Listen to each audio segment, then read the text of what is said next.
Wow! Hello. Hello. I sadly have just gone with no more cup. I couldn't figure out how to fix it. I'm still a little sad, but oh well. Let's get on to this case, because I actually kind of wanted to try to get as far as I can. I definitely want to finish it today. If not, go into the next case. So, the Old Bailey Defendant's Antechamber. Okay. Mr. Naruto! What on earth were you playing at just now? Or rather, what on earth were you playing at all along? My hypothesis, my amazing hypothesis, you've been picking holes in it from the start! Sorry about that. But you promised me! You said you'd prove that dreaded explosion was an accident, not murder! You said you'd keep my precious invention from falling into anyone else's hands! But all you've done so far is try to undermine me! Yes, I did make you a promise, you're right. I said that I'd believe in you and fight for your freedom to the very end. But I also told you I was no scientist. I don't understand your hypothesis. Damn, literally, I am dumb. The fact is, there's an undeniable flaw in your logic, isn't there? But if I just run through some equations... Yes, you see, it's because my work is incomplete! Perhaps it is. Nevertheless, a man died as a consequence, didn't he? Oh no! This guy's kind of bonkers, huh? You're right. You're so right. It was all my fault. And I have no right to blame you for my failures. I'm a disaster, not just as a scientist, but as a human being!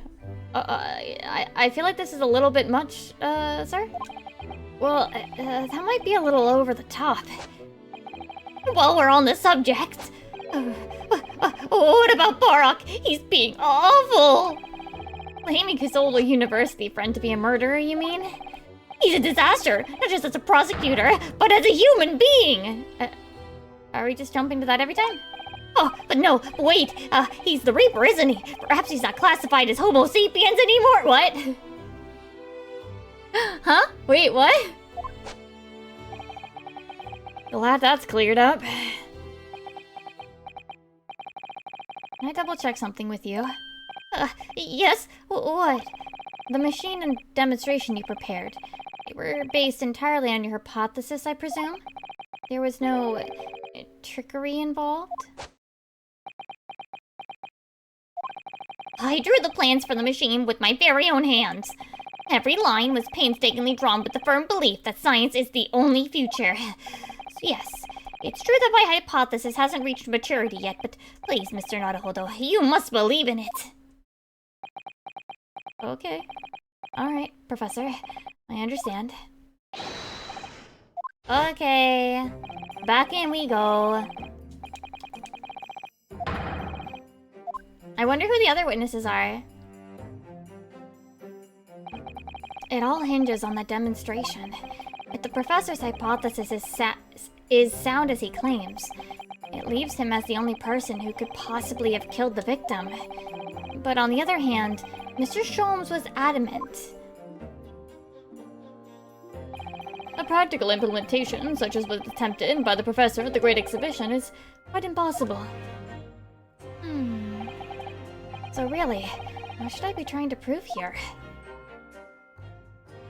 Well, that he has a good idea in his hypothesis, but it doesn't work that way. So that's why it didn't work?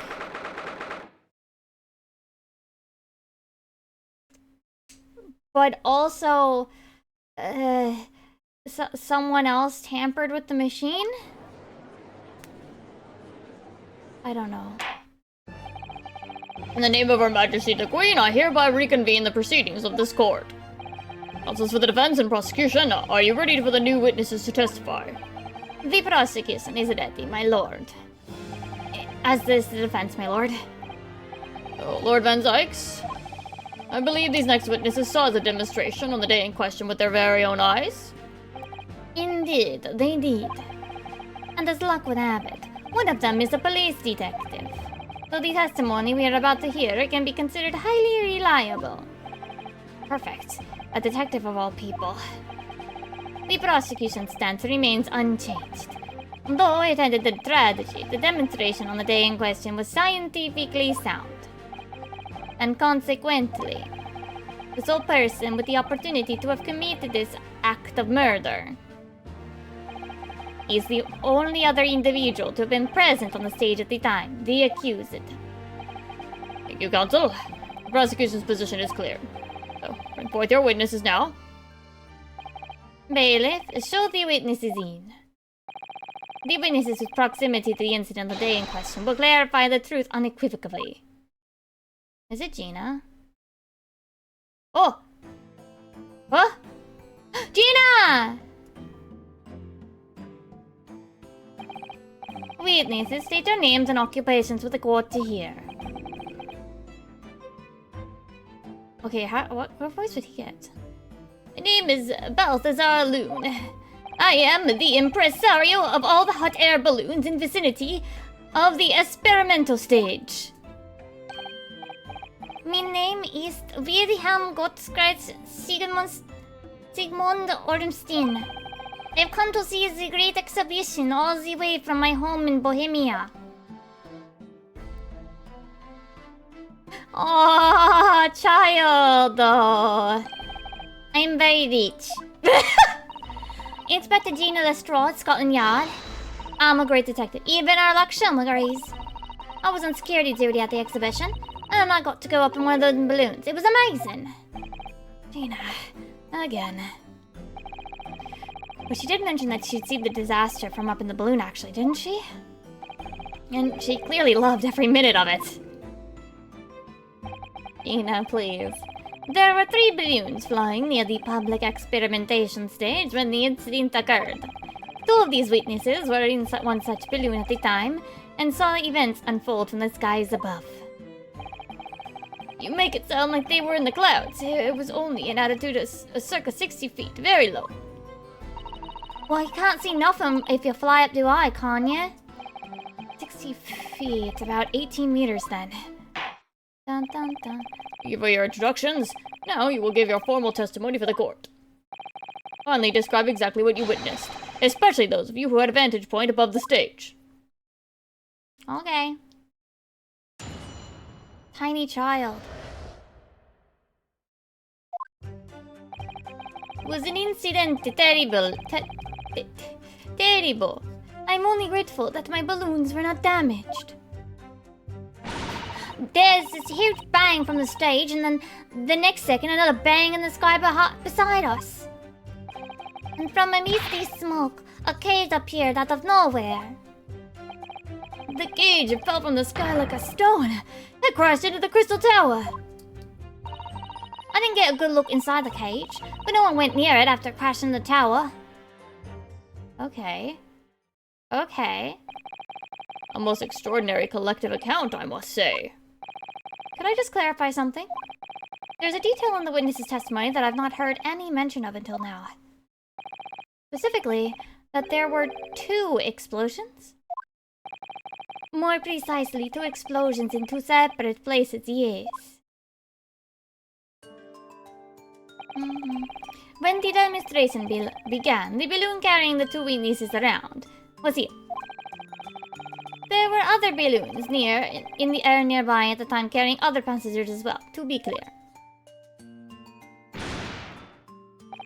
Then, as power was supplied to the machine for the demonstration, the first explosion occurred.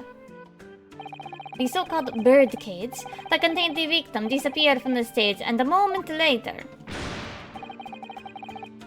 the second explosion occurred directly adjacent to the balloon carrying the witnesses. The birdcage appeared at the site of the explosion, subsequently to plummet down into the crystal tower. I was very surprised. Suddenly, a cage appeared before my eyes with a person inside. The place was so hot, but I didn't want to miss a thing, so I kept my eyes open wide. Another balloon. I still had lots of money. Precisely, who is this curious infant? Infant. I'm told he's a young noble of Bohemian royalty. Apparently, he disguised himself in order to steal unnoticed into the Great Exhibition. Ja, I'm here in London on a sightseeing trip with my elementary school. We'll have the benefit of the child's point of view in the testimony. Do we really need that? Whoa! When I remove my mask, this is what I look like. Oh yes, I see. A delightful face, I'm sure. Ja, everybody says so. Great disguise then.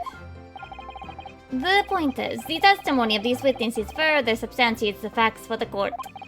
Namely, that despite ending in an explosion, instantaneous kinesis was successfully demonstrated.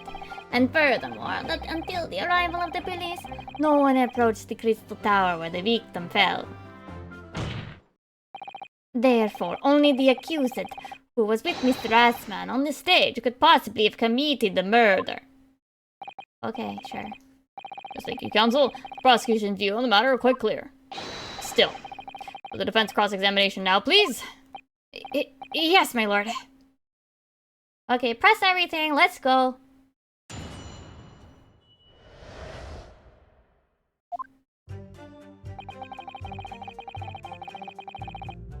Hold it! Oh my god, his hat, the light makes it look like an air balloon itself. That's so ridiculous. That's so... Wait, no, it is an actual hole. It's not a pattern. It's an actual... Oh my god, that's actually fire. That's not a safe hat.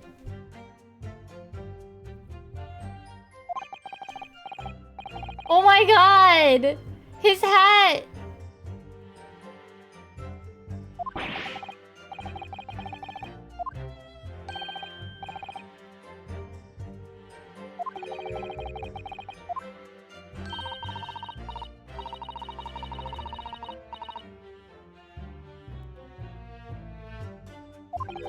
Detectives have all the...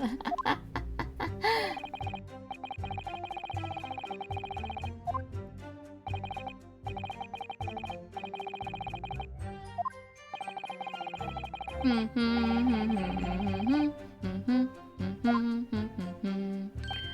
bum bum bum bum bum bum bum bum bum bum bum bum bum bum bum bum bum bum. Okay.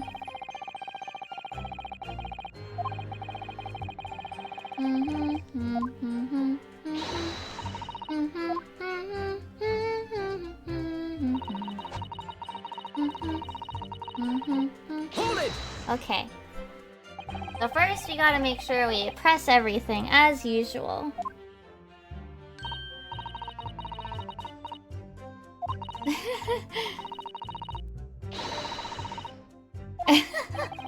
Gina!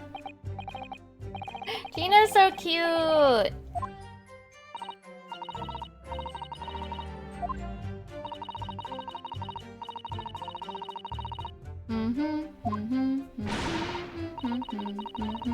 She's smiling so much, oh my gosh.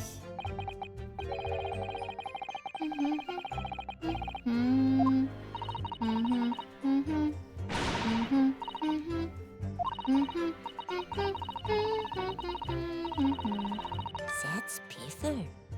Eh? Excuse me! Wait, what? Wait, sir, what? Master Gotts, do you have memory of the day? Does your memory of the day differ? Oh? Min teacher at elementary school said that when you meet someone for the first time, you should always use their full name. Yes, what was it again? Wilhelm Gottschalk Sigmund Orstim. Just the four names then. The point is, do you have something to say? Something to add in response to Detective Gina's Lestrade's last remark, perhaps? Oi, get it right, Odo. It's Inspector Lestrade. Why does everyone have a problem with how I address them at the moment? That is not what I saw. Oh? Ja, there was a second explosion and it was right beside our balloon. That is true. But I'm sure, which is what I said, in it? Well, meant there was nothing there. The next, a massive explosion. My teacher at elementary school said that when someone else is speaking, if you are rude enough to interrupt, you will have the most awful life imaginable. Oh my goodness. Are all Bohemians brought up to be so full of joy?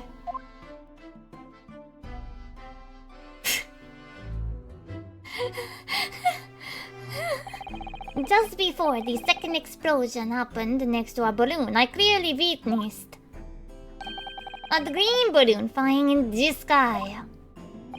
A green balloon? Eh? You what? I never saw nothing like that. But I did! I saw it! And you can't say I didn't! I will complain to the council! I will cry and scream! My testimony is the truth! I am Bohemian Prince! You cannot say it's a lie! That is not allowed! In the bleeding royalty card, are ya? Typical. Says the orphan who likes to remind people she works for Her Majesty's police. Oh boy. In that case, young man, I must ask you to amend your formal testimony. Oh no. We got some politics in this shit again. Hold it!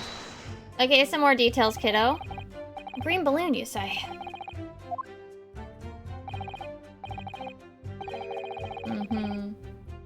Making me boring. That's really... I don't know, I think you mean bored. Ah, English is very annoying. The language of my countrymen is far superior. Magazo, it is very wrong to lie. Lie? Flying balloons never explode. For the same reason, the planet never explode. It is logical. Huh? What? Huh? Please tell me that doesn't mean logical. If you insult me, you insult all of Bohemia. My die! I will have the army come and shoot you all of you in your stupid balloons out of the sky. All of them.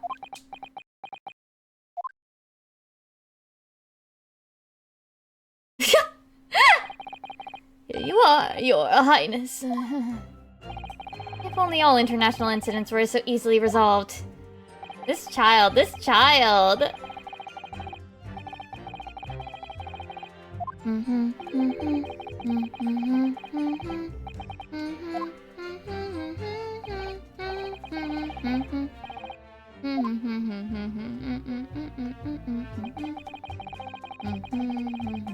Hold it!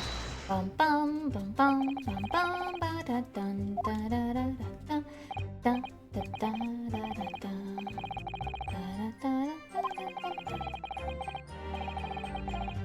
Okay, so then the cage was actually in the green balloon.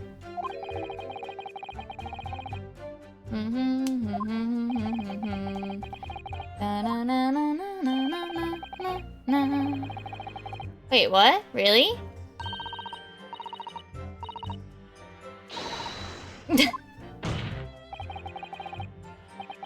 Inspector Lestrade. That's what I like to hear. Gina, please. So wait, one of them crashed in? Hi, Doc. How are you? Hold it!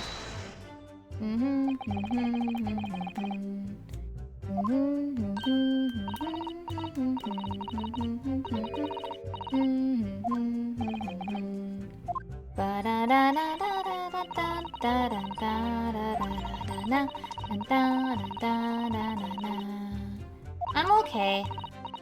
I'm very full. I made pancakes for myself because Joey went out to eat with his mom, well, just a bit ago.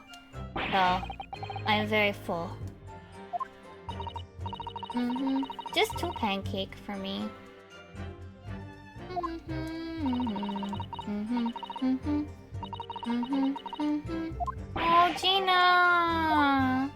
kinda scared.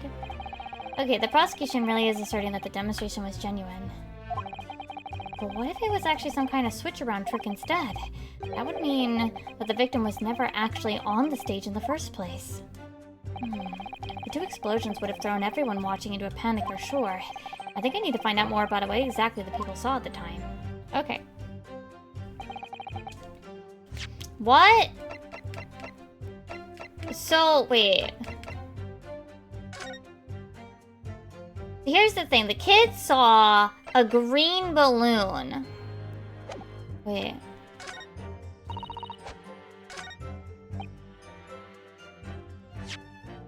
Was it like... Objection!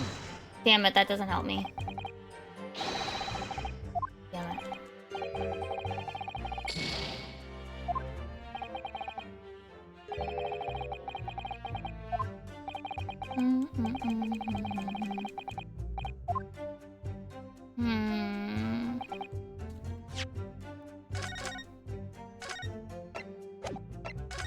So, okay.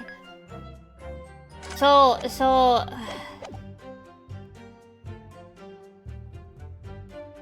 I don't know what to present, though.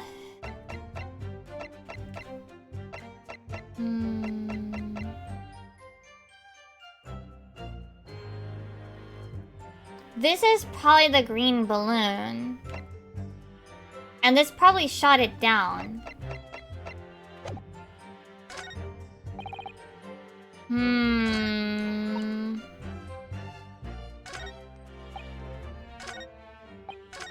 I pressed everything already.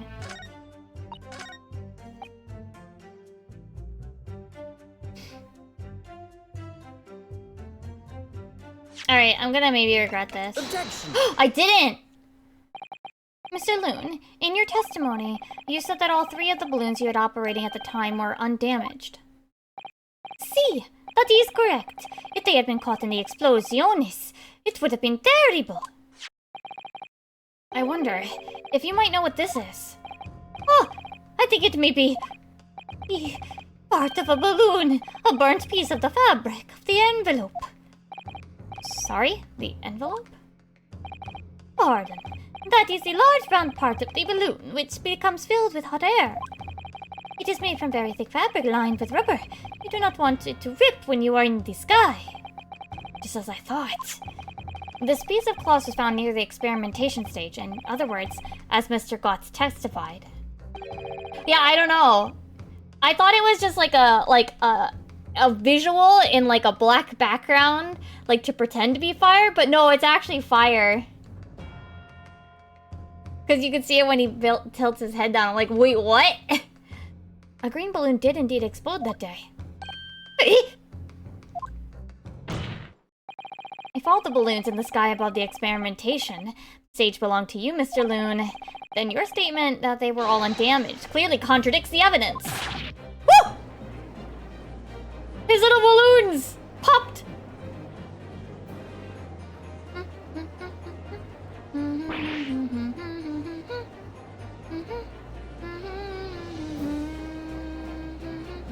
Objection! The instantaneous kinesis did occur, but after the explosion on the stage, the point of materialization shifted to a location occupied by a balloon. Causing the balloon to explode? Yes, eminently plausible. An unfortunate traffic accident, as it were, but it changes nothing about the pertinent facts. These I cannot accept! Why not, Mr. Loon? You are suggesting that I am a liar! That person's died in a balloon incidente! There's no need to get fired up, Mr. Loon. Van Zykes, come on, are you kidding? The victim was the sole fatality that day. That's right, and I'll prove it. Balthazar Loon is not a liar. There was no such balloon in the sky, it's non possible. You're saying it's impossible. Why? This court has more important matters to discuss than the number of balloons that were operating that day. Aye! But we can't ignore the fact that nobody appears to have known anything about this one other balloon until now. My lord. The defense calls for further testimony from Mr. Loon. I concur. There is clearly more to the truth here than meets the eye. It's imperative that we clear up the issue of this phantom balloon, I feel. Witness, you will give supplementary testimony about the balloons you were operating at the exhibition. Ah, grazie, my lord. So we have Bohemian Child, Royalty, Gina, and I guess, is that Italian? Italian guy? As I said, Balthazar Loon is no liar. Every balloon I had in the sky landed safely. All 3 of my balloons were carrying passengers. If they fell to the ground in explosion, what a catastrophe! But you can't get away from the fact that a burnt up bit of cloth was found at the scene, can ya? The coppers at the yard reckon it was probably some debris from the explosion on the stage. This stupido ragazzo is mistaken. My balloons had the red and blue zigzag stripes anyway. Oh my god, his balloon hat is like puffing up. So your assertion that the balloon this child saw was not one belonged to you? Si, exactamente. If he even saw a balloon in the first place. I do not like the sound of it. It's very bad for business. I have a good mind to sue the land of Bohemia. If you attack us, we will fight back. It will be war, all-out war. Child. Gives him money and he accepts it happily, gives him another balloon. What happened to all-out war? Mr. Loon certainly doesn't appear to be lying, but that doesn't change the fact that the testimony and evidence are contradictory here. If the defense is unable to find fault with the witness's statements, the court must consider them the truth. Has there ever actually, wait, besides the case with Natsume Soseki, like, have there been that many, like, non-murder cases in Ace Attorney? Or, like, any? Most of them are murder cases, aren't they? Like, pretty much every single one.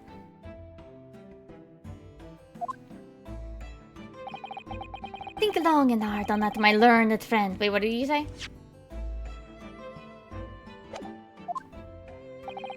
The situation has clearly changed now. I have to get to the bottom of what happened here, no matter what it takes. Counsel, you may now cross-examine the witnesses. Time for press. Press.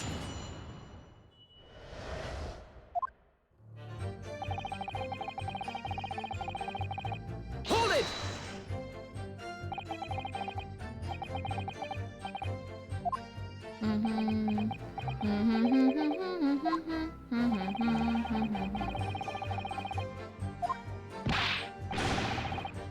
Three enormous balloons.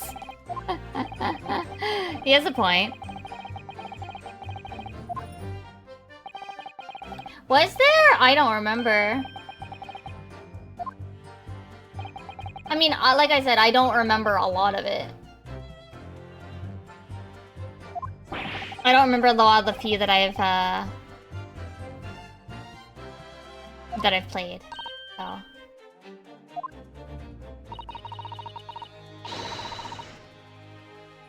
East End kids like me can only count up to 2.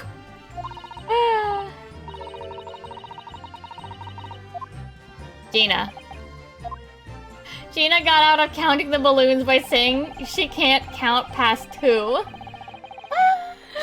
Oh my god! Like Gina!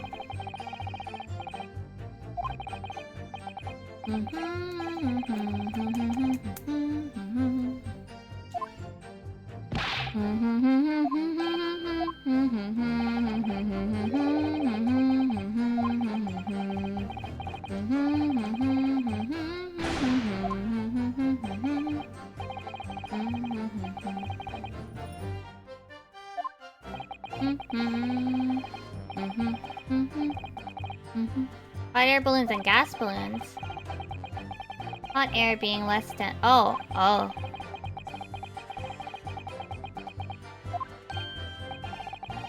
I love...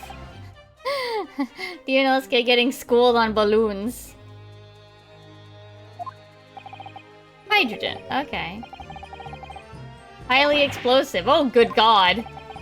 Hydrogen balloons aren't a thing anymore, right? The magic gas!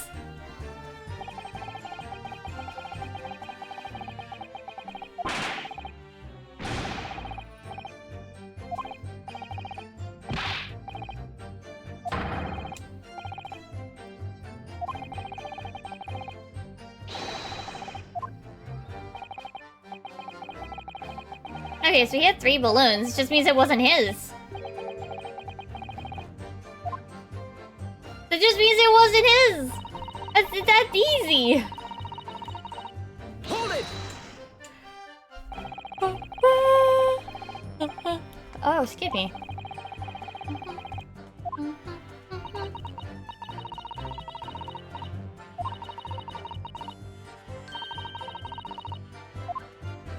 Gina. Gina, please.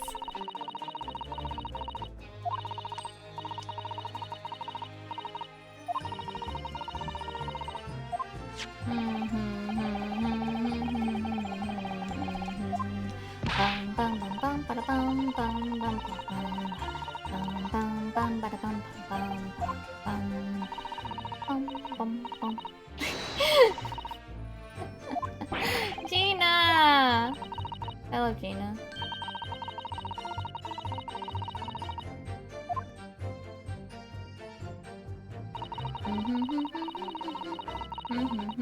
Hold it!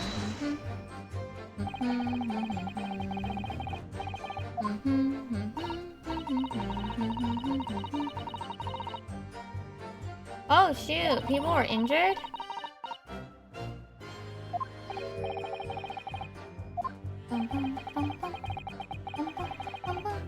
Wait, how do you think they even got the giant experiment thingy up to the top anyway? Do you think they used a hot air balloon for that too?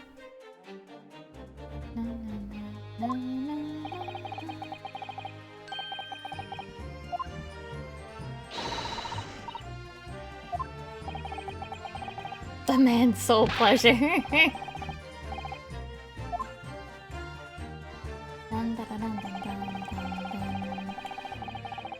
Hold it! Okay, so then they're not your balloons then.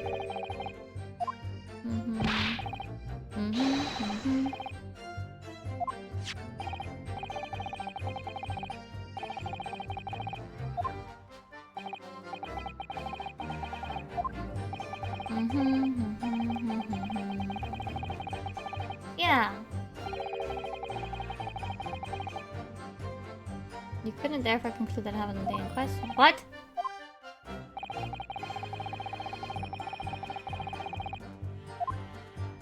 From before. Wouldn't we know about this? Wouldn't people have heard about a balloon exploding?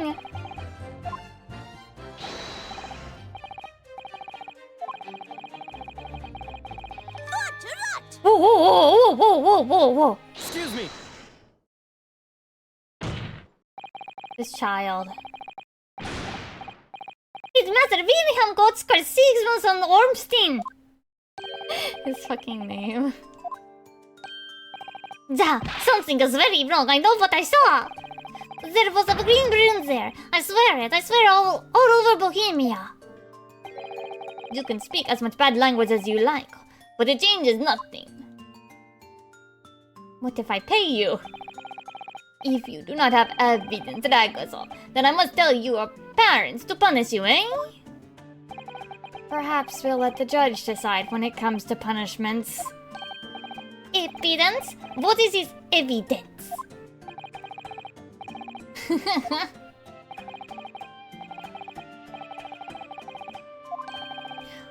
Well, why didn't you say so sooner? I have the photograph here. What? I'd not been up in a balloon in for a little while, so I was very excited. Oh! I took lots and lots of photographs of the little tower, of this Bohemian exhibit, of the streets of London, of the hot eel cellar, the balloon. And the instantaneous kinesis experiment? Did you take a picture of that? Yeah, one picture. Really? You did take one? But all I wanted was a ride in a balloon. I was not interested in boring experiments. Never mind that. Can you show us that photograph? Of course! And then you will see. You will see that I am not lying. That I really did see a green balloon.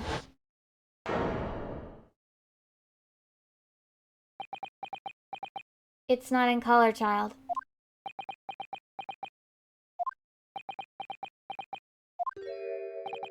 Well, I see you are too shocked to speak. Yes, I think shocked is indeed the word, young man. Now, perhaps you cannot see that it was a green balloon from this photograph, but... But that is not my fault! That is the photo of the stupid person who made the camera! The dotted eye! Ace! Oh my god! That is one very bohemian sounding cry.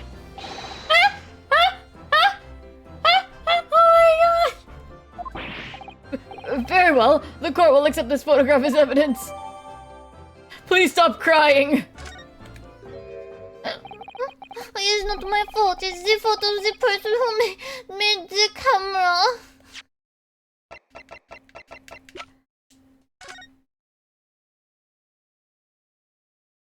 I mean, it is a balloon getting shot at also.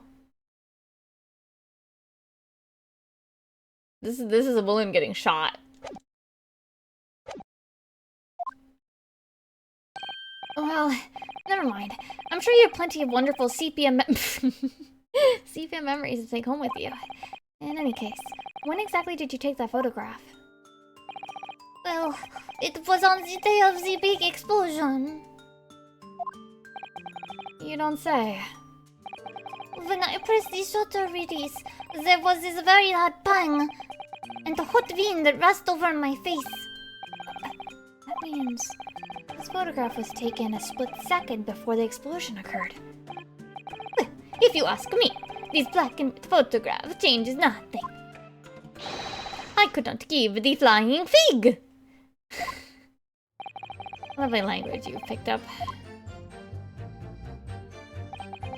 As I thought, it doesn't quite add up. The young bohemian boy claims to have seen another fourth balloon, but Mr. Loon vehemently denies the possibility.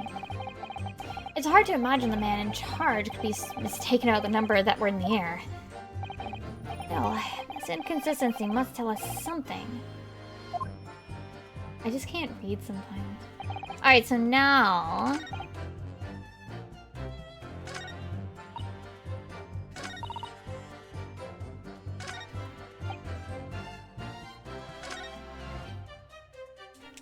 Now what do I do?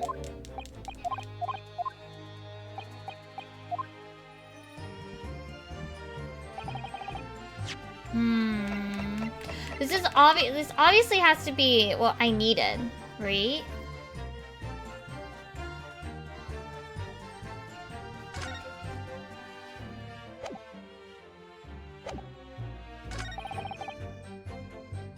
Wait, does that have passengers in it?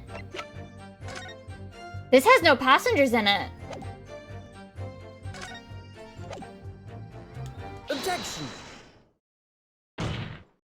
Unfortunately, the photograph Mr. Gotts took can't tell us the color of the balloon, but it can tell us something else, something crucially important.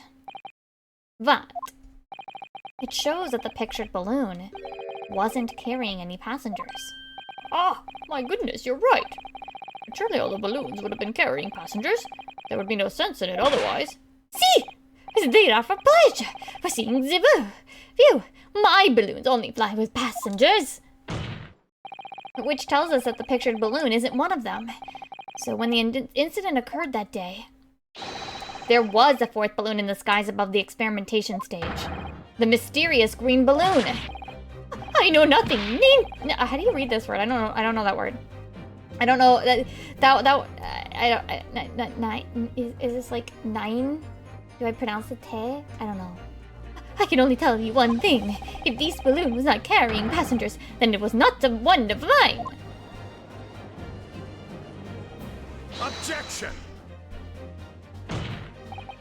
There are illegal tradesmen everywhere you care to look. Clearly, one such entrepreneur decided to capitalize on the opportunity presented by the Great Exhibition and managed to operate balloon flights on Mr. Loon's patch without him realizing. See! The competizione, trying to steal my profits. I did not notice because of the experimento that went wrong on the stage. This fourth balloon exploded at the very same moment Mr. Aspen was beamed from the stage below. Right. For them scraps that fell to the ground after and left them scorch marks, they didn't come from the stage at all. It was the bits of the balloon rained down. Niente? Okay, I'm gonna forget. Because no one was in it, it didn't get no attention. A mysterious fourth balloon carrying no passengers, silently floating over the experimentation stage. Objection! These photographs shows us nothing more. A stray balloon carrying no one and operated by some rogue trader. Clearly it has nothing to do with the case. Its relevance does elude me, I must say. Are y'all dumb? The court has sufficient evidence and heard ample testimony already. Are you dumb? The prosecution calls for this trial to be concluded. Oh, he is pissed. They don't agree with him. Really? Have we really got to the truth yet? No! I can't let this opportunity slip away. The jurors' minds are made up and not in our favor. How? How are none of them smart enough for this? Random balloon exploded near the Crystal Tower. Where's their problem-solving ability? Hello? Balloon had thing in it, got shot down, and exploded, and the experiment wasn't the thing. It didn't work. How are all of them this dumb? How did one of them go to law school? Objection! Look, of all the people, at least Van Sykes should be smart enough.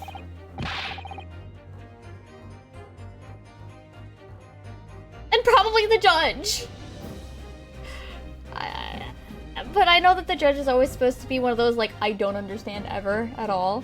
But, like, at least Van Sykes should understand.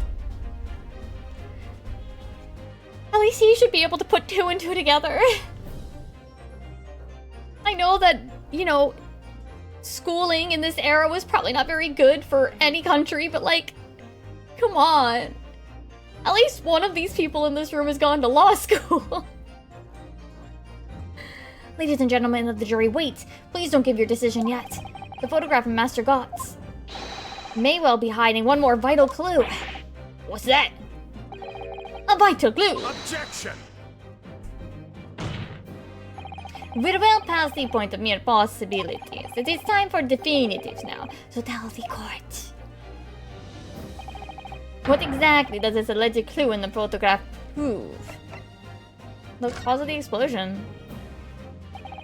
We can reasonably assume that the pictured balloon was destroyed in the searing heat of the explosion. No, that's right. No, it was not my fault. Evidently. As the birdcage fell from the kinesis machine materialized in the sky where it's been flying. And the balloon, being filled with flammable hydrogen, instantly and explosively ignited. Objection! No? Wait, isn't this one a hot air versus hydrogen? No, this one's hydrogen, sorry. No, that's not what happened. But It would appear that this photograph requires closer examination. Counsel for the defense, we will highlight the location of this alleged clue in the photograph for the court. I already saw it.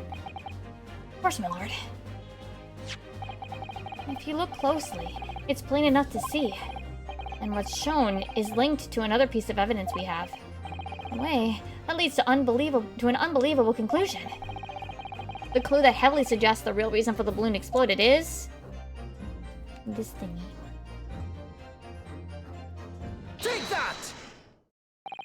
The timing of this photograph can only be described as miraculous.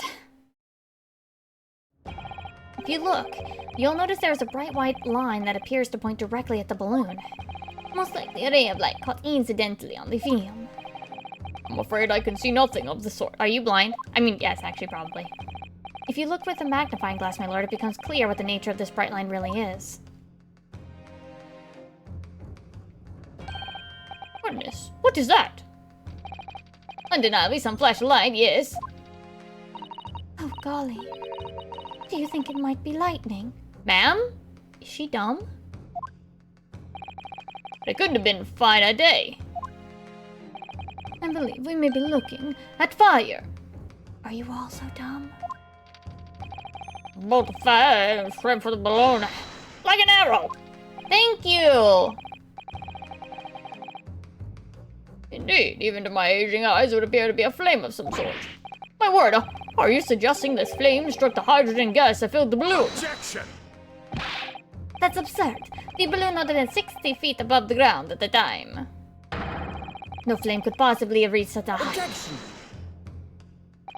Actually, my opinion that a particular piece of evidence found at the scene reveals how that is exactly what happened. What evidence? If such evidence exists, Counsel, then for goodness sake, present it, man.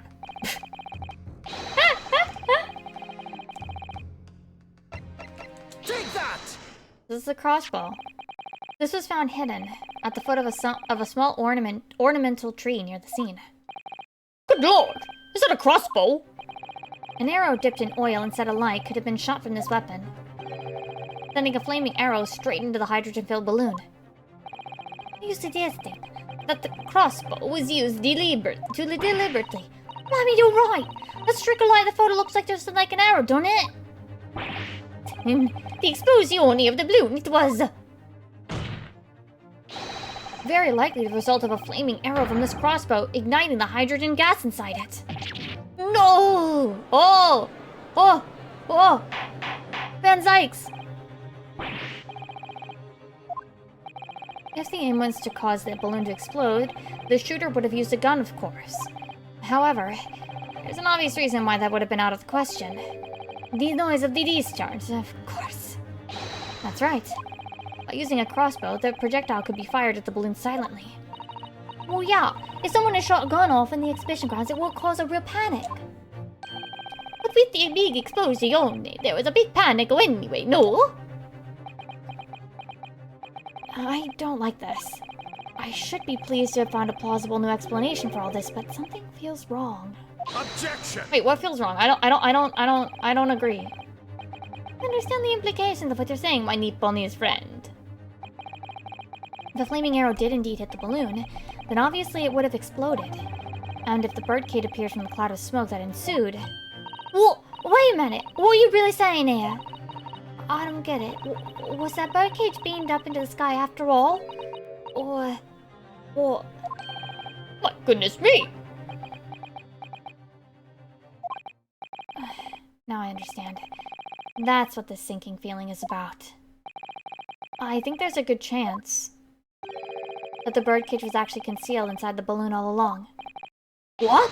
Did I just hear that correctly, Counsel? There's no going back now. The horse is bolted.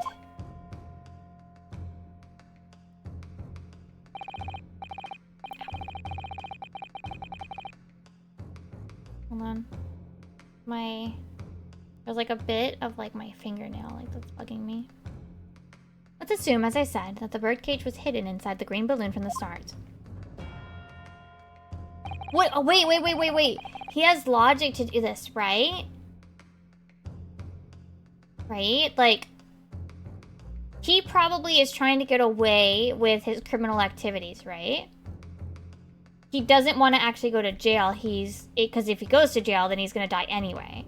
So, he sets all this up so that it looks like he died.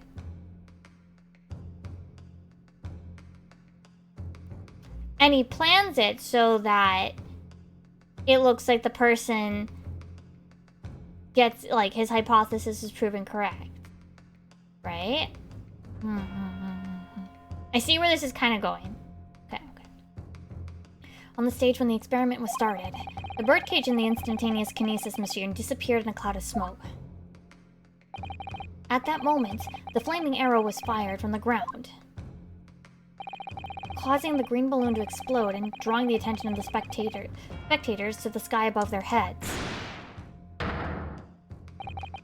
From amid the smoke, the hidden birdcage then appeared, to fall down and crash into the crystal tower.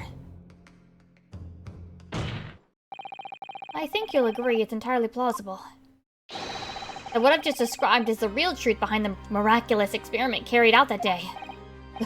This... Why... Good grief! Objection! This is ludicrous. What you've described is no science experiment. It's child's play, a contemptible display of stage magic. Both Mr. Sholmes and Iris said the experiment was a scientific impossibility. In which case, this is the only way to explain what happened that day. And in any case, the victim's body was found inside the birdcage in the crystal tower. If the instantaneous kinesis didn't take place, how do you explain that? Hold on. Another piece of my, fingernail. If I may put in a word, as a man of magic myself. Such apparent discrepancies can easily be explained by some simple deception. Juror number 3. All that would be needed is a doppelganger, someone who looked very similar to the victim, Mr. Assman, and having this other man appear on stage in front of the show as a body double. Yes, of course. So in fact, Mr. Assman must have been inside the birdcage that was concealed inside the balloon right from the start. Objection! Or what if it was the other way around? That balloon would have been filled with hydrogen. Anything hidden inside it would have been scattered to the four winds when it exploded. No one would ever have embarked on such a risky venture. Not necessarily. The explosive force of balloon gas would very much depend on the mixture ratio. Juror number 4. Jesus Christ. Flying balloons are rarely filled with pure hydrogen, and a mixture of other gases such as helium as well. Helium on its own doesn't explode. But by controlling the gas mixture ratio, the explosive force can be altered. The mixture ratio. Van Zyx is getting crushed here! Obviously, the victim's body would have suffered some burns that would be unavoidable. Not to such an extent as to render this whole obscene charade impossible. Van Zyx is getting so burned. So everything that happened can be explained, logically and scientifically. The explosion that engulfed the stage at the start of the experiment was no accident. It was all part of an elaborate deception to make it appear that instantaneous kinesis had occurred. Well, what is me? And if we accept that this is what happened, it means that the victim, Mr. Assman, was never present on the public experimentation stage to begin with. In short, he couldn't have been killed by the defendant, who was on stage in full view the entire time. Damn. This will be very hard for the prosecution to counter. Van Zyx can't credibly maintain that Professor Harebrain is a suspect now. It's him, though. Harebrain's yep. Mr. Naruhodo, I appreciate your efforts, thank you. Professor? But you can stop now. Just keep your mouth shut, please. Sorry? What's all this about, Mr. Harebrain?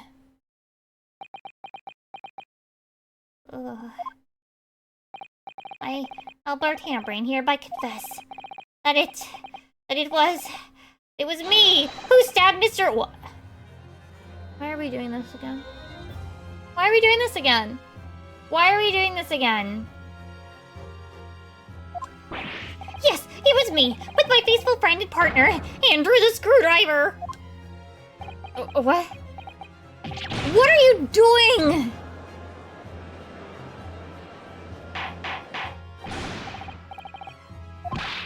I need to explain this sudden confession. Professor Harebrain, what are you talking about? It's what I've said all along. I must protect my hypothesis and my precious machine. Can we detain him? You stand there and claim it was all a trick. And an elaborate prank, but where's your proof? No, you'd have to examine the machine if you wanted to prove it. But then it would all be over. My beautiful hypothesis would be laid bare. I mean, the indignity of it. It's clear that you drew the plans for the experiment, but you didn't actually build it. It's quite conceivable that you were duped, Professor. If you'll just let me, I can prove— Barak! It is. I'll cooperate. I'll do whatever you say. I swear to it. So please, ensure the special dispensation for his scientific equipment act is adhered to and protect my creation.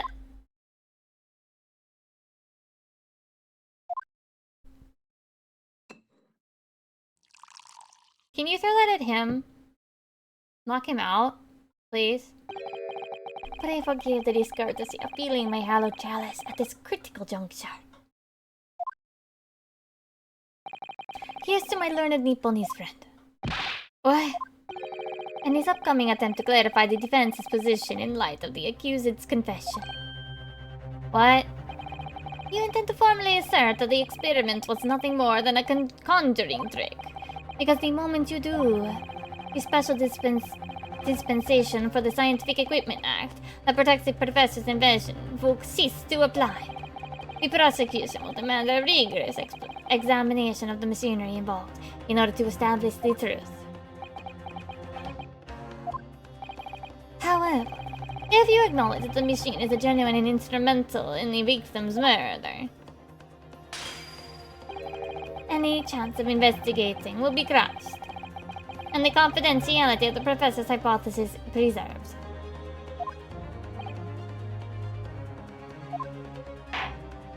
Oh, so he's being the prosecution to help his friend in this, like, roundabout bullshit way?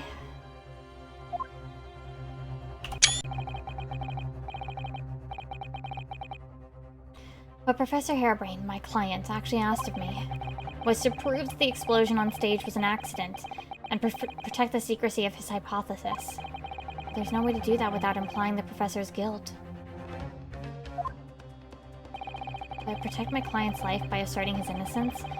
Or do I uphold my client's request but see him condemned?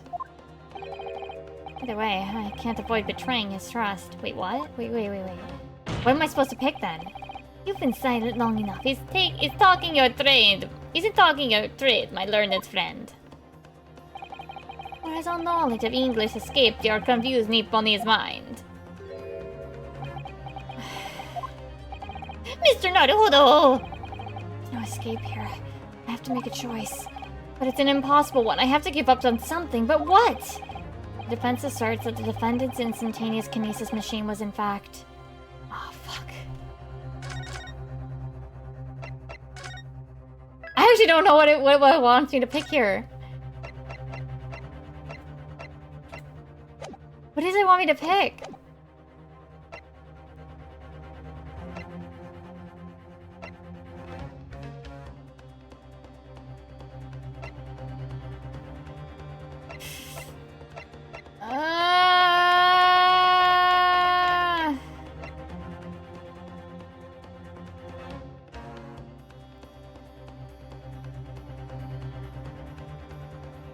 Will it yell at me if I pick the wrong option?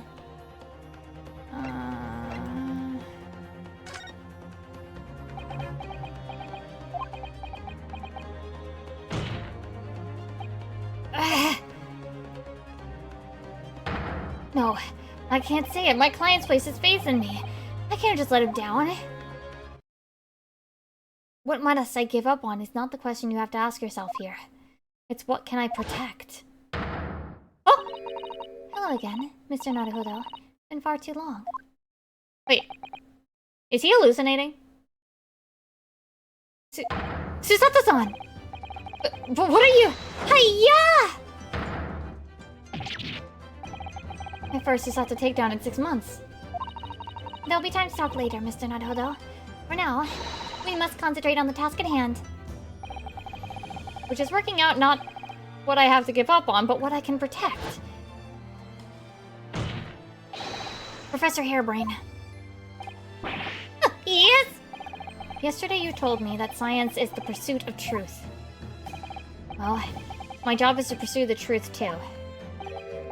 Yes, of course. And personally, I believe that you didn't stab Mr. Assman. I think you've come to realize something yourself too, haven't you? That your experiment and the machine you built with the victim are questionable. The truth behind that is what we must both pursue now. Ah! Wait, so is Susato, like, imagined, or, like, what? So you finally opened your eyes. What? And as for you, Albert, you can't ignore this any longer. Ah, Having heard my learned friend's assertion, don't you have something to say? Barak! Or Van Zykes? No, wait, no, I think she's real. I think she's real. Gosh, I've never heard him speak that way before. In truth, there is one thing, something I remembered that's of relevance. What? On the day it happened, just before I began the experiment, I saw a man near the stage. A man holding that crossbow. I beg your pardon. Why the fuck did you not mention this? I mean, true, but maybe he was just imagining it in his head. He was hallucinating that bad. You know?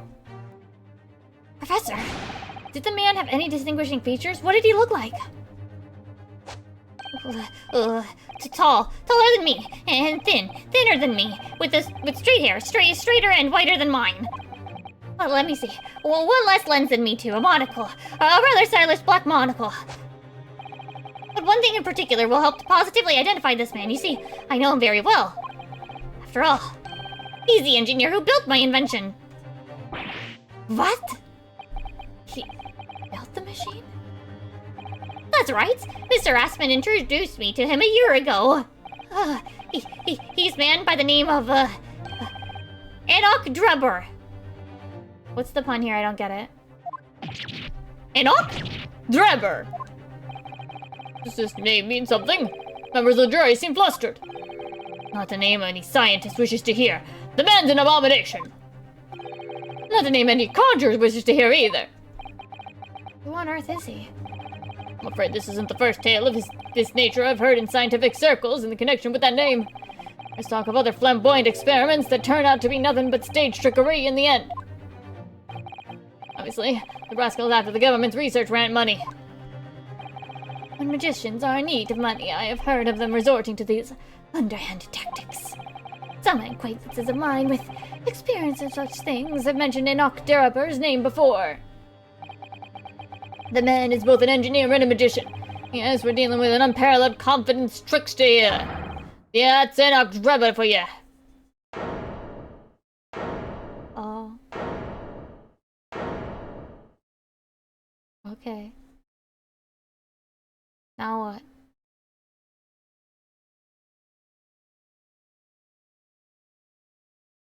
We have to go get him, right?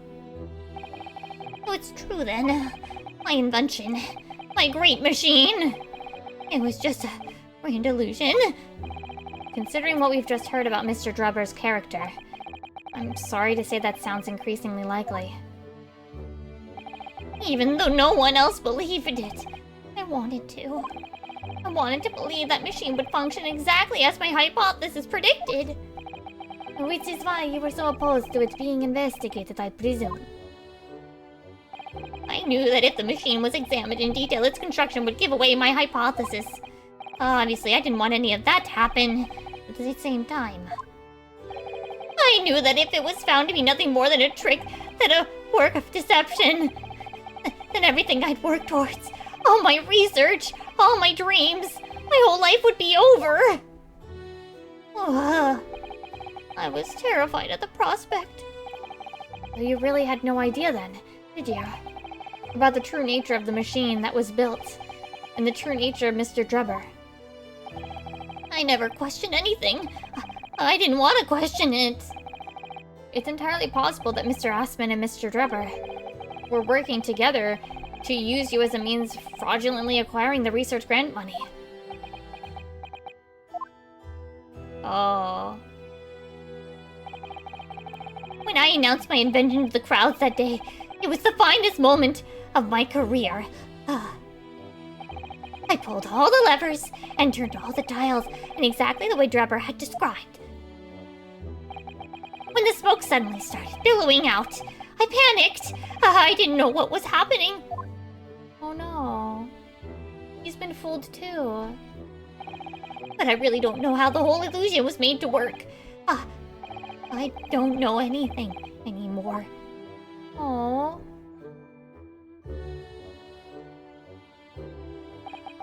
Let me confirm one final point with you, Professor.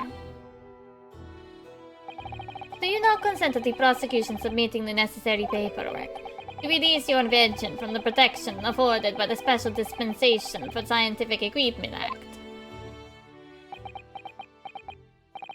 Yes, please go ahead. I'm very sorry. Oh, poor dude.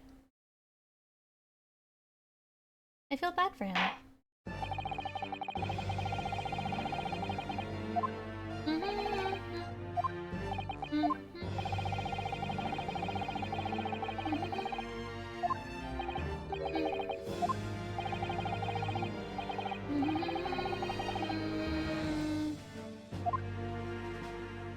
Okay, so we get another guy tomorrow.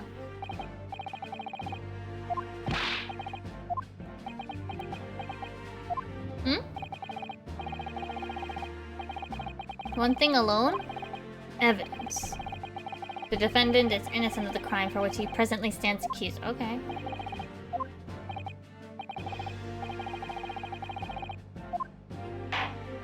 Okay, so we gotta do another investigation round.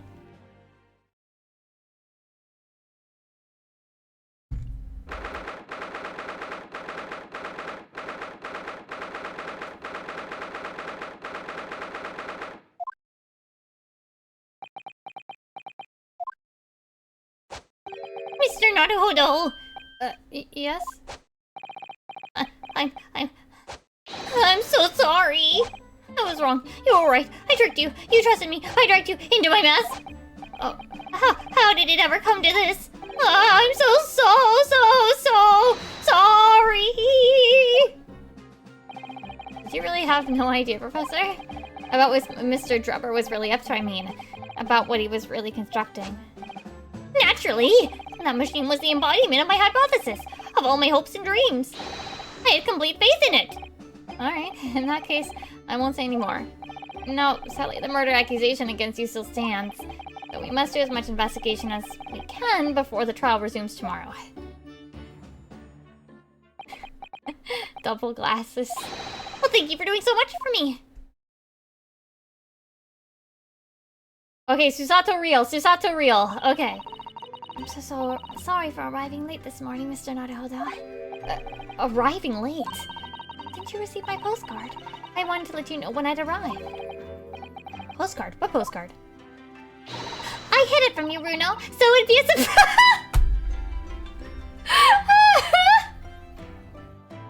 Iris!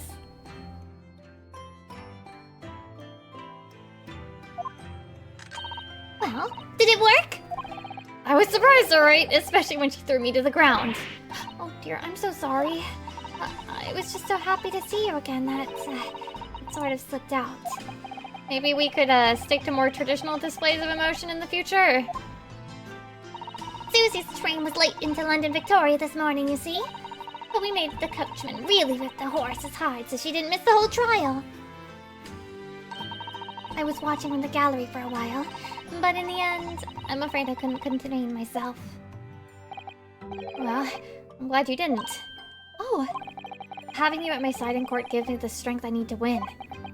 Oh, delighted to see you back in London. You're too kind, Mr. Naruhodo. I'm delighted to be here. I hope I can continue to be of service to you. Of course. What's brought you back? Did Professor Mikotoba not protest? Let's save all the conversation for when we're back at home, shall we? You know, I've made one of my most special plans ever for this special occasion. Oh, Iris, how wonderful. I can't wait. Cute! She's back. Susato real. Susato-san was back in London. It's hard to describe how happy that made me feel at the time, but despite my elation, our tale was about to take yet another extraordinary turn.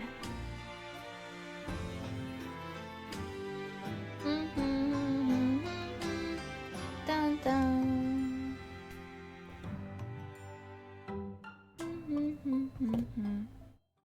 Did I accidentally cut my joints? My fingers? Every once in a while I feel like there's like a cut in like one of like the top part of my finger joint. But like it usually doesn't seem to be. I don't know, but it just like I don't know. Feels like it could be. Oh, let me update my journal for a sec. Like I wouldn't even know how it happened, but I mean that's pretty normal.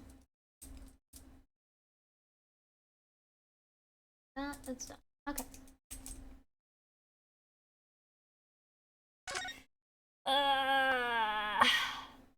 I should probably get another small stack. I do have to say, I made the pancakes and I was... So, what is it? I made the smaller portion for like 2 pancakes worth, right? And it says to get egg whites, but I was lazy, and so the texture of the pancakes is a little bit thicker than usual, I guess. Which, like, it wasn't bad, it was just different. And I was like, man, I should have tried to separate the egg whites. Oh well. It's not like it was terrible, it just wasn't the usual pancakey texture. Yeah.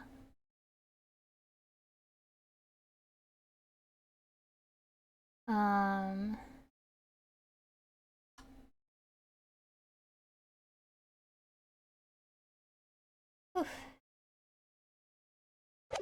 No, let's get keep on.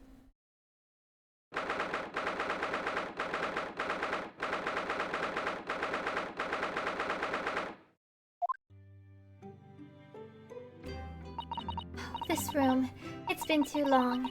It hasn't changed in the slightest, though. It's been some 6 months, hasn't it? That's a long time for things to say so. Familiar.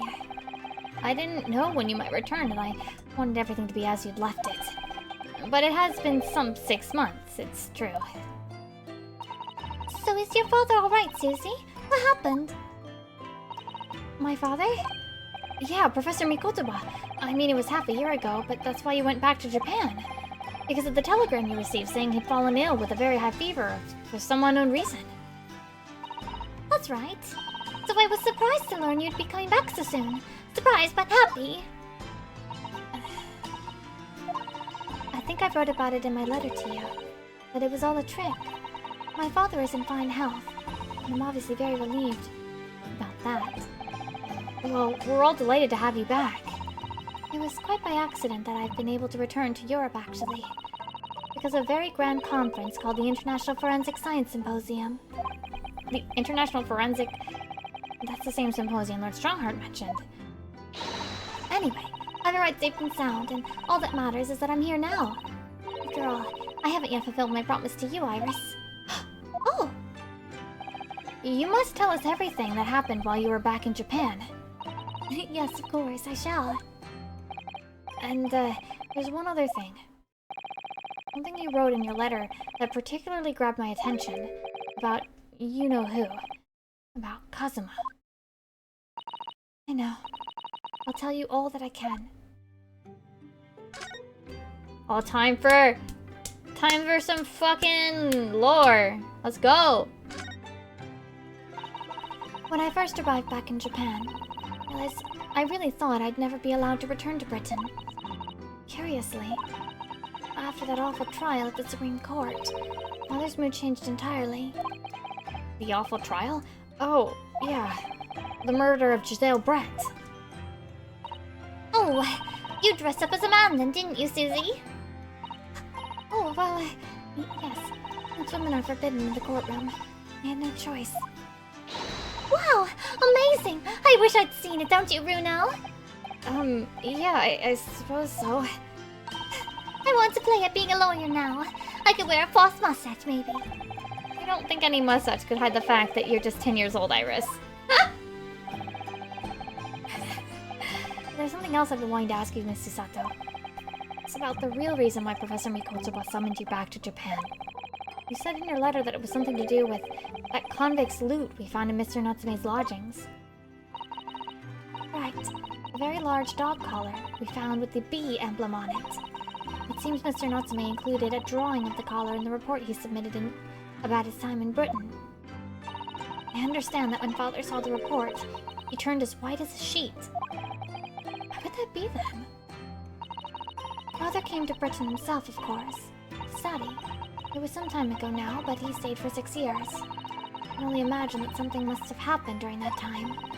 But if he refuses to tell me what it was, then I intend to find the answers for myself.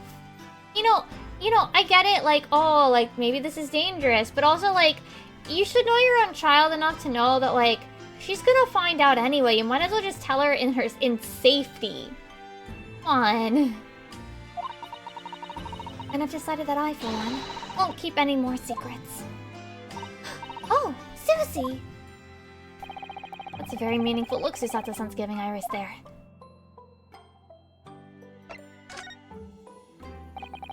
Lord Strongheart mentioned something about that symposium, too. I think he said that investigative authorities from 40 different countries would attend. Yes, and from Japan, my father and Judge Jigoku have been invited. It's something of an honor, I believe. Oh, Professor Mikotoba is the leading expert in forensic medicine in our country, after all. But, who's the other person you mentioned? A judge, did you say? Yes, His Excellency, Judge Seishiro Jigoku. You've met him, Mr. Naruhodo. Last year, in the Supreme Court. You can't possibly have forgotten. That terrible trial of yours when you were accused of murder. Yeah. I try to think of that as a positive turning point in my life these days. Well, it was Judge Jigoku who presided over that trial. Remember the last game, gamers? Literally. If I'm perfectly honest, I'd be happy to never see that man's face again in my life. Oh, well, anyway, as Father was invited to the symposium, he agreed to me returning to Britain too. He won't actually arrive until next month, but, well, I couldn't wait. So I pleaded with him, and in the end he agreed to me going on ahead. Yeah, about the symposium. It seems as though Lord Strongheart has put an awful lot of work to make it happen. Obviously very important. I believe it is, yes. As I understand it, Lord Strongheart organized the entire event himself. I think he's hoping that by achieving exceptional results, he'll get the job of Attorney General. The most senior position in British justice system. He's hoping to use his power to create the world's finest policing institution. That's what Father said anyway. Apparently it's Lord Strongheart's lifelong ambition. Does Professor Mikotoba know Lord Strongheart personally, then, I wonder? Actually, Lord Strongheart gave me a long speech about this very subject only yesterday. But I sort of lost the will to live early on and didn't really listen to much of it. I'm trying for you. I lost the will to live. Giselle Brett. The woman whose unforgivable actions ended in me being wrongly accused of a crime I didn't commit. The murder of Dr. John H. Wilson. And we're not saying that name out loud. Yes, Giselle Brett. That's a name I won't forget as long as I live. The extraordinary thing is, though, it seems it's a name we should all forget. Sorry? Since the incident, our government's intelligence services have been investigating Miss Brett. It turns out that an Englishwoman by the name of Giselle Brett didn't actually exist. Okay, so this I'd actually been spoiled on because I went to get like a picture of her for one of the videos, and I found out that's not actually her name. It didn't exist. But how can that be? It was a pseudonym. Her real name was Shin. And she wasn't a visiting student either. That was a front. A front? Who on earth was she then? Miss A. Shin. Her name is literally all our intelligence services have been able to ascertain about her. Nobody knows why or even how she came to be in Japan. It's a complete mystery. But that makes no sense. It's no easy task to be accepted as a foreign student anywhere. What could the woman have been up to? I'm afraid I really don't know.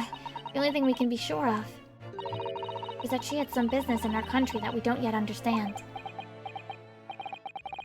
And now she's been killed, while all the questions surrounding her existence remain unanswered. I'm afraid so. Shin. Who on earth was she? And why do I feel as though I've heard that name before somewhere? Like at the end of the last game or something, I don't know.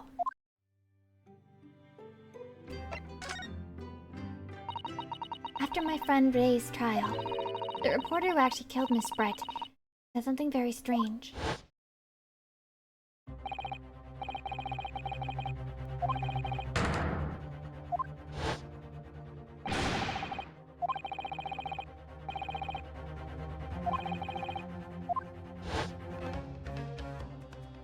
Obviously, I couldn't ask him to elaborate at the time.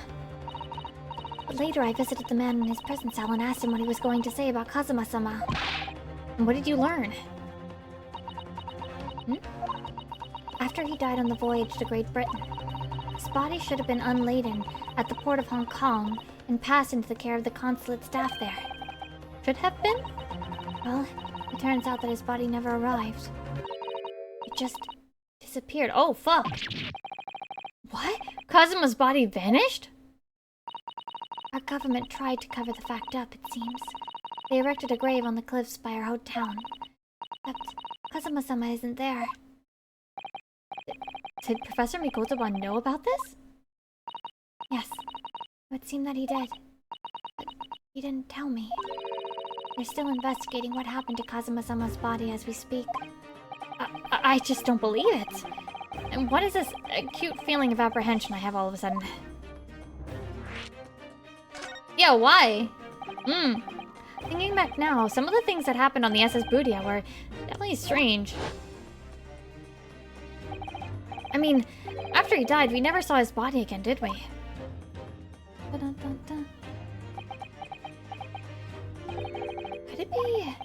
Could it be that he's actually still alive? Stop it, Mr. Naruto. It's too much to bear. I'm sorry, I didn't mean to. Just thinking about the possibility pains me so very much. Cast your mind back for a moment, Mr. Naruto. When Kazuma-sama was discovered, Mr. Sholmes was there, wasn't he? And he definitely examined the body. I remember it clearly. You're right. If Kazuma hadn't actually been dead at all, it would mean that Mr. Sholmes had lied to us. But there's no reason why he would possibly have done such a thing. Oh? I suppose that's true, yes. Unless there's a reason for it. Sholmes has been secrety. The idea that he might still be alive somewhere wants to fill me with hope, but I can't let it. Because if it turned out not to be true, I'd be back at the bottom of that awful pit of despair again. Terrified of what that might do to me. Oh, Miss Susato. Oh, she's given the idea the thought it deserves. It's Susato-san we're talking about after all. I probably shouldn't push it now. Susato!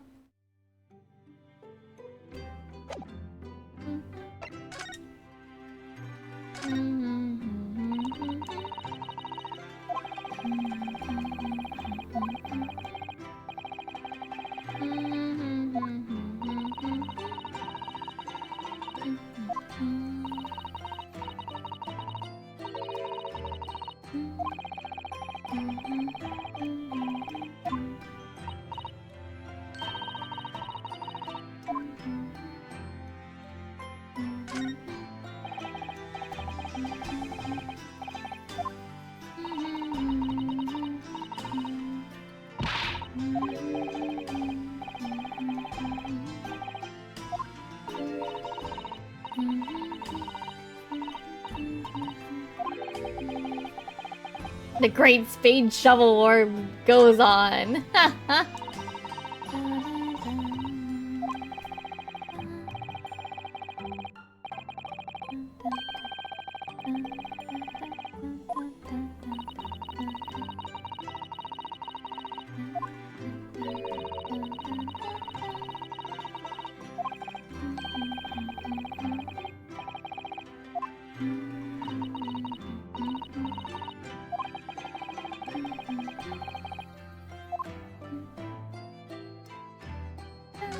Time to inspect everything.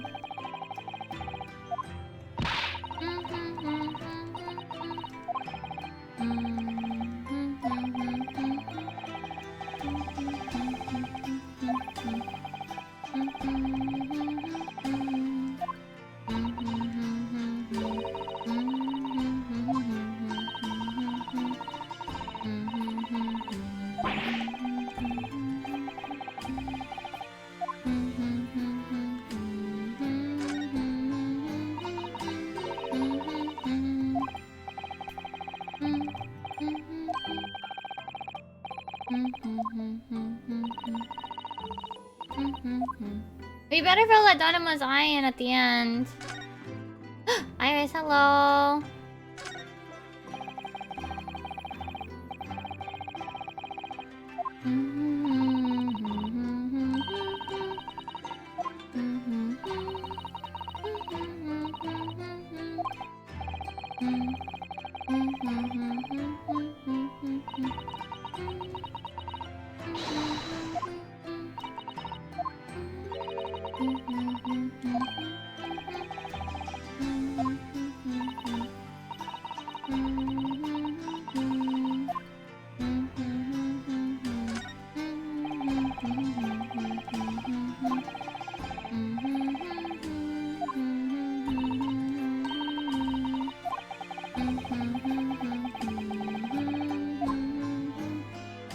Alright, we'll talk to Iris. Because she's kind of in the way of the one other thing. The other thing. So, the aquarium. Yeah. It must be about a year ago now. I wrote a really long story based on some of my father's old notes. It's about one of Hurley's greatest exploits. I called it The Hound of the Baskervilles. But then Mr. Sholmes forbade you from publishing it. And put the manuscript somewhere nobody could get their hands on it. And nobody knows anything about it apart from Hurley and I. But for some reason, you knew the title of it, didn't you, Susie?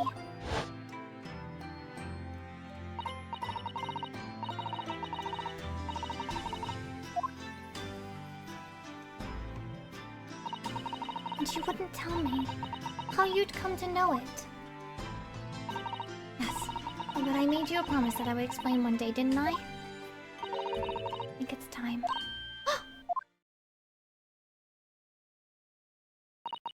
I'm only sorry I've had to keep it from you for so long, Iris.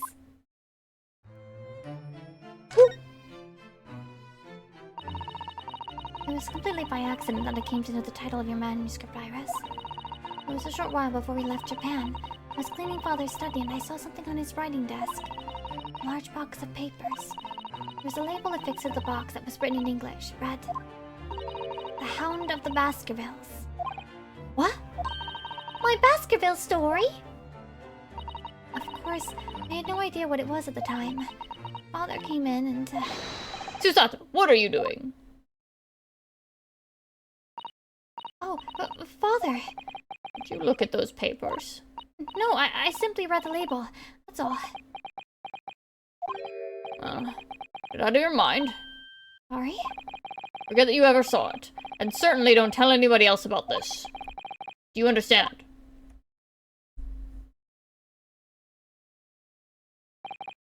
But what was Iris' manuscript doing in Japan? I have no idea. When I heard Iris mention the word Baskerville that day, the title just slipped out. I would never have guessed that it was an unpublished account of one of Mr. Sholmes' exploits.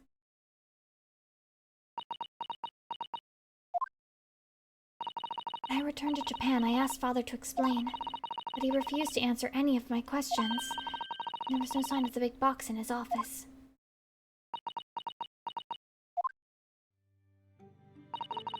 really all I know about it. I've no doubt that Father has a very good reason for being so secretive about it, but still... I made up my mind to explain myself. To both of you. Well, thank you for being so honest, Susie. Aw, Iris. So, Mr. Naruhodo, I'm ready to start investigating if you are.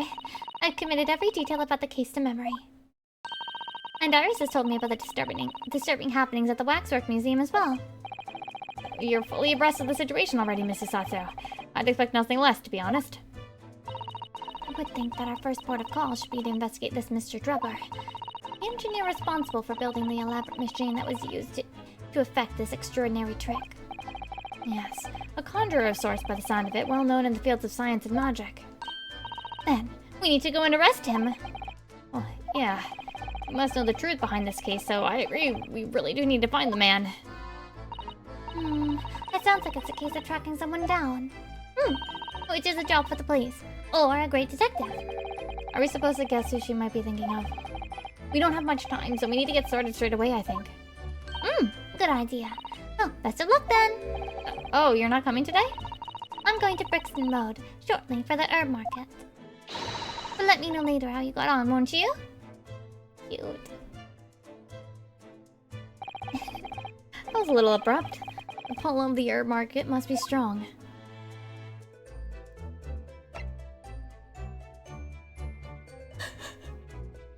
Well, in the Japanese version, he's still Sherlock Holmes. For what it's worth. It's only the English version they kind of had to change him because, you know.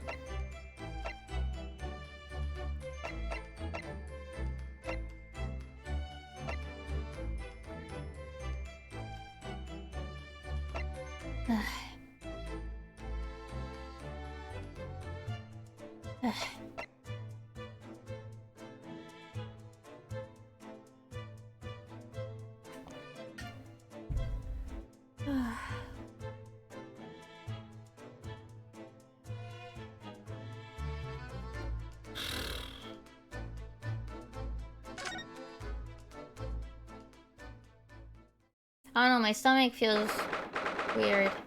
Probably because pancakes were very heavy.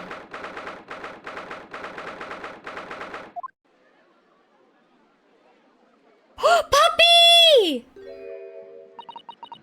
I had no idea there were so many people in the world. I know what you mean. They packed here today. It feels as though it's taken us 2 hours just to make our way through the crowds to this point. Also, hi, Faye.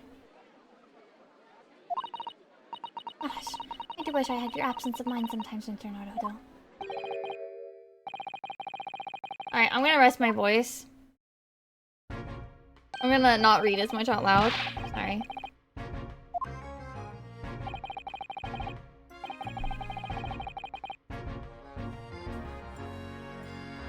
Yeah, I had pancakes for dinner, yeah.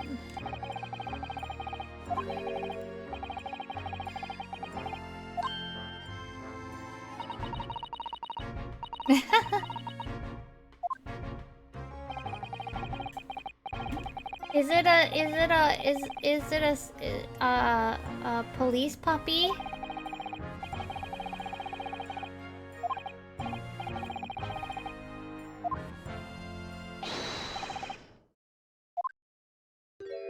Is it a police puppy?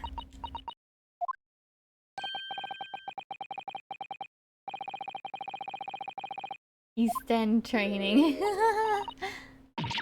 She's a police officer now? Amazing, isn't it?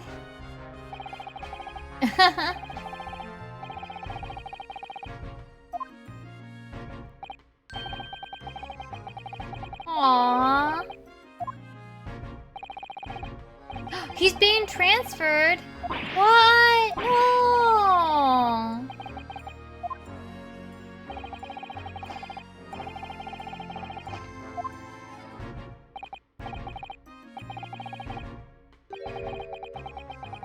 He's going to France?